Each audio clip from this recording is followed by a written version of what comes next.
Bien, bonjour à tous. Aujourd'hui, je vais vous présenter un exercice pour un oral 2 d'agrégation interne. Donc cet exercice que j'ai choisi, c'est sur les extrémas, donc fonction de plusieurs variables. Je l'ai trouvé dans Ketran et Lino, page 160. C'est dans ce livre-là. Il n'est pas corrigé dans ce livre. Si vous voulez une correction, a priori, il faut aller dans le Dupont, page 150, d'après Ketran et Lino. Comme j'ai pas le livre de Dupont, donc c'est de mémoire, c'est exercice incontournable corrigé, quelque chose comme ça, et c'est dans le tome 2. D'après ce que dit Ketran et Lino, ça a l'air d'être corrigé. Je pense que cet exercice n'a pas forcément besoin d'être corrigé pour une fois. Généralement, je préfère vraiment travailler avec des exos corrigés pour me dire que le jour de l'oral, c'est quand même plus prudent. Mais là, en fait, le travail est assez classique et c'est aussi pour ça que j'ai envie de vous le présenter. Donc on va rechercher les extrémums de la fonction qui va de R3 dans R et qui vérifie ces conditions-là. Et après on analysera un petit peu l'exercice pour dire en quoi il est bien. Donc première chose, on va déterminer tous les endroits où il peut y avoir des points critiques. Donc petit i, où sont les points critiques?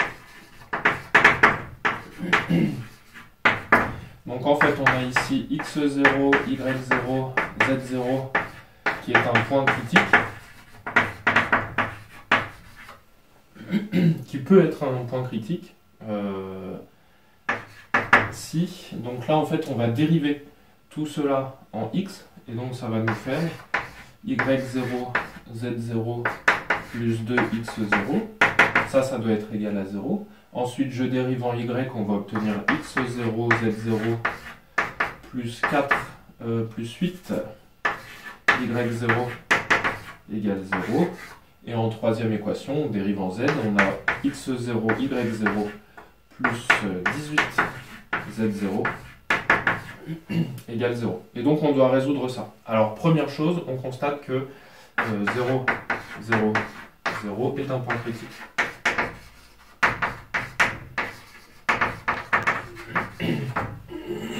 Pardon. Et donc on va essayer de trouver d'autres points critiques. Donc pour avoir d'autres points critiques, on va dire que x0 c'est égal à moins y0 z0 sur 2.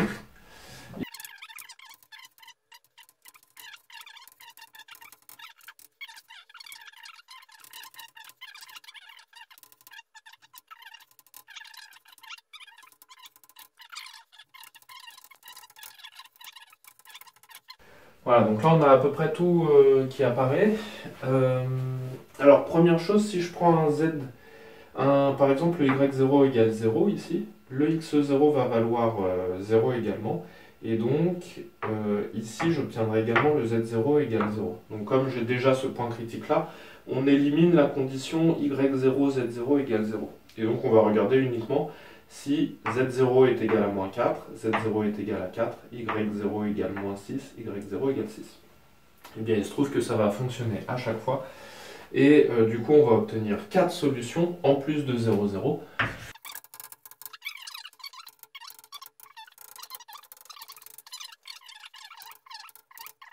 Également. Voilà, donc c'est uniquement du calcul. Donc on a 5 points critiques, ça veut dire que le travail a priori va être assez long. Donc maintenant on va regarder pour chacun de nos points critiques ce qui se passe. Donc pour cela on va calculer la hessienne. On calcule de la hessienne. Donc la hessienne c'est une matrice qui va être du coup de taille 3, 3 et donc je vais avoir ici la dérivée seconde en x, la dérivée en x et la dérivée en y, la dérivée en x et la dérivée en z, et puis on va avoir ici une matrice qui est symétrique d'après le théorème de Schwartz. Alors on y va, du coup plutôt que de repartir de cette forme-là, je reprends cette forme-là, et là je dérive en x, donc du coup il va me rester que un 2 ici. Si je dérive en diagonale, je dérive en y ici, il ne va rester que un 8, et ici je dérive en z, j'aurai un 18. Ensuite, cette première écriture là, donc sur la première ligne pour calculer à cet endroit-là, je vais dériver ça en y et il ne va rester que du z0. Ici du y0 et sur la deuxième ligne à cet endroit-là, je dérive en z. Donc ici ça va me donner que du x0. Voilà. Et par symétrie, je sais que je vais avoir x0, y0, x0. Donc voilà la forme de Maïssienne. Pour tous les points critiques, ça va être ça. En 0, 0. En 0, 0, 0. On a H qui s'écrit tout simplement de 8, 18. Voilà. Et donc là, j'ai une hessienne qui est diagonale et toutes les valeurs propres sont positives. Ça veut dire que Q, la forme quadratique associée à cette matrice-là, elle est positive et non dégénérée. Alors pourquoi elle est non dégénérée? Parce qu'elle est de signature 3, 0. Donc comme c'est de dimension 3 ici, on n'a pas de problème. Donc positive non dégénérée, et donc la propriété nous dit que si la forme quadratique est positive non dégénérée, ça veut dire que le point critique est un minimum local. Ok, donc on a un minimum local. Bon, et maintenant, on s'occupe de tous les autres points critiques ici. Pour tous les autres points critiques, donc on en a 4 à étudier, et je dois remplacer les z, les y et les x par certaines valeurs, et je dois calculer ma hessienne. Je dois regarder si la forme quadratique associée, elle est positive et non dégénérée. Alors ce travail-là, le jour de l'oral, on ne va pas le faire, puisque l'objectif ici, c'est uniquement d'avoir un exercice qui propose d'étudier les extrémas, et donc ce qu'on va faire, c'est qu'on va utiliser syllabe. Donc, en utilisant syllabe, on va utiliser la fonction qui s'appelle spec. Donc, on va écrire, je crois qu'il n'y a pas de t d'ailleurs, spec de notre matrice qu'on aura appelée H avant, et ça nous ressortira toutes les valeurs propres. Et en ayant toutes les valeurs propres,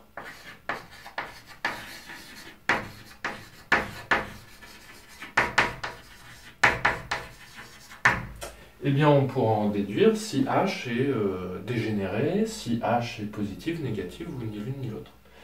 On va obtenir en fait que pour toutes les valeurs, pour les 4 valeurs qui sont là, ça se fait très rapidement, je vais vous montrer après sur syllabe, eh bien, on va obtenir qu'à chaque fois, on a une forme qui est Q et ni positive, ni négative. Ce qui veut dire que tous les autres points sont des points célèbres. Donc tous les autres points critiques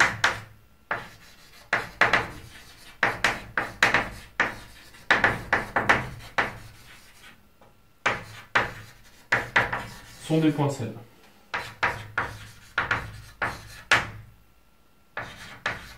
Je crois que ça s'écrit comme ça, mais je ne suis pas sûr de moi. Voilà, donc du coup ça termine l'exercice, je vous donne rendez-vous, donc là je vais vous montrer sur syllabe. Bien, donc nous voici sur syllabe.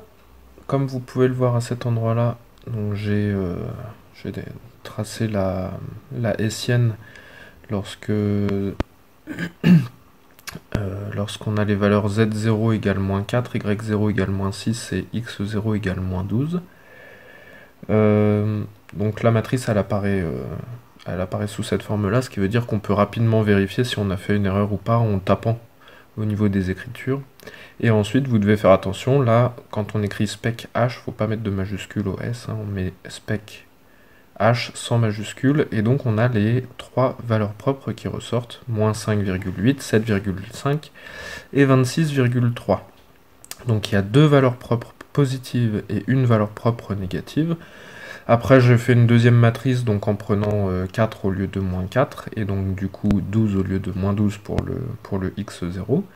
Et on a exactement les mêmes valeurs propres. Alors après, regardez, je le fais en direct, je trace la matrice H, et puis plutôt que de prendre le moins 6, on va prendre 6. Du coup je mets 6 au lieu de moins 6, 12 au lieu de moins 12, et 12 de ce côté-là.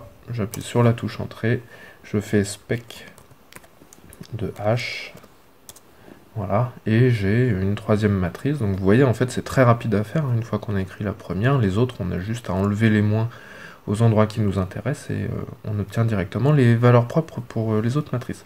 Ce qui veut dire qu'on a ici 4 points critiques qu'on peut étudier très rapidement et donc obtenir la réponse hyper rapide sur le fait qu'on a 4 points sel sur cette étude de fonction. Voilà, et donc de retour sur le tableau, après avoir montré avec Syllab qu'effectivement qu'il y a à chaque fois une valeur propre négative et 2 valeurs propres positives, eh bien on n'a bien qu'un seul point critique, qu'un seul minimum local. Qu'est-ce qu'on peut dire de ce minimum local? La première question c'est est-ce que c'est un minimum global? Alors pour avoir un minimum global, du coup, ça va être la 4e partie. Est-ce qu'on a un minimum global?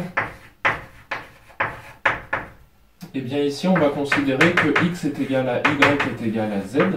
Et du coup, on va avoir f de x, x, x, qui sera égal à x au cube. Et qu'est-ce qu'on a après? Excusez-moi, je ne me souviens plus. On a 1, 5 et 9, 14 x au carré.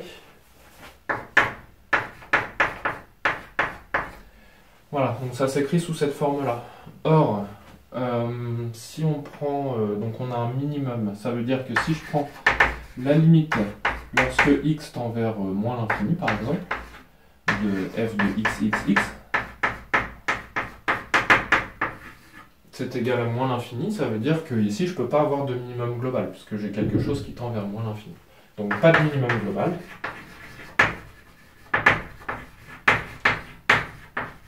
Ce qui veut dire que notre 0, 0, 0 est uniquement un minimum local. Ça veut dire que localement on a un minimum, mais globalement ce ne sera pas du tout un minimum. Voilà. Alors pourquoi cet exercice je le trouve intéressant? Je le trouve intéressant parce que déjà il se fait assez rapidement, hein, vous l'avez vu. On a plein de points critiques différents et il va falloir en fait discuter sur chacun de ces points critiques si on a bien un minimum local ou si on a uniquement un point sel.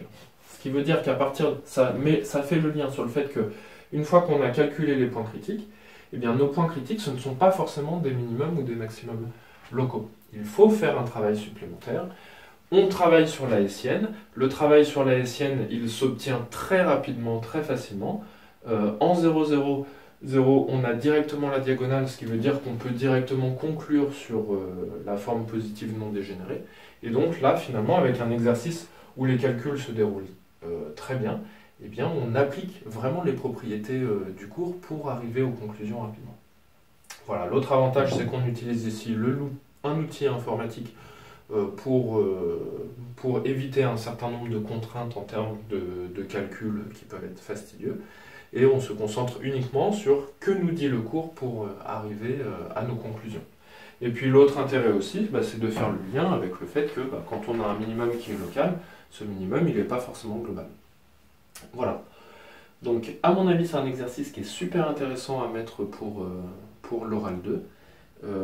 Il y a aussi un petit commentaire qui est fait dans le livre de Ketran et Lino qui rappelle certaines propriétés et ça me paraît intéressant. Alors où est-ce que je le placerai dans mes exercices pour l'oral 2?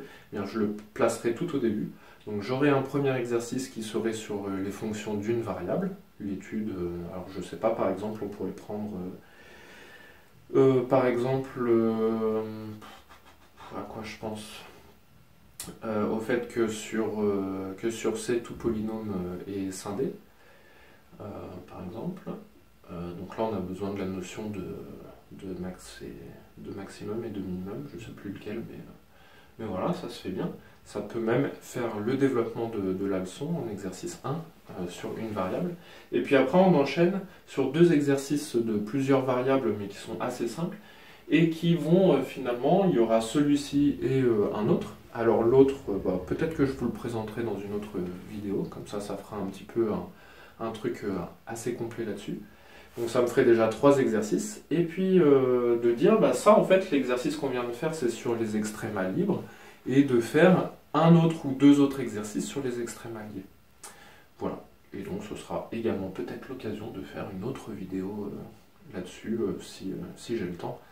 J'en ai 2 dans mes poches, ce qui montrait le total à 5 exercices et pourquoi pas un dernier exercice sur une variable pour avoir quelque chose d'assez équilibré. Voilà, je pense que de toute façon, si on propose 5 exercices, c'est déjà pas mal. Voilà, ce qui compte, c'est de savoir bien résoudre ces exercices et de pouvoir les commenter, en quoi c'est intéressant, en quoi c'est pas intéressant. Je vous rappelle que quelque chose de pas mal qu'on peut faire sur les exercices, c'est de souligner les compétences qui vont être utiles ici. Et donc le fait d'utiliser l'outil informatique, eh bien, ça fait appel à une compétence mathématique que parfois on a du mal à utiliser, à faire valoir au travers des exercices qu'on propose devant le jury. Donc là, en l'occurrence, ce serait la modélisation qui pourrait se faire au travers de cet exercice. Voilà, merci de m'avoir suivi et je vous dis à une prochaine.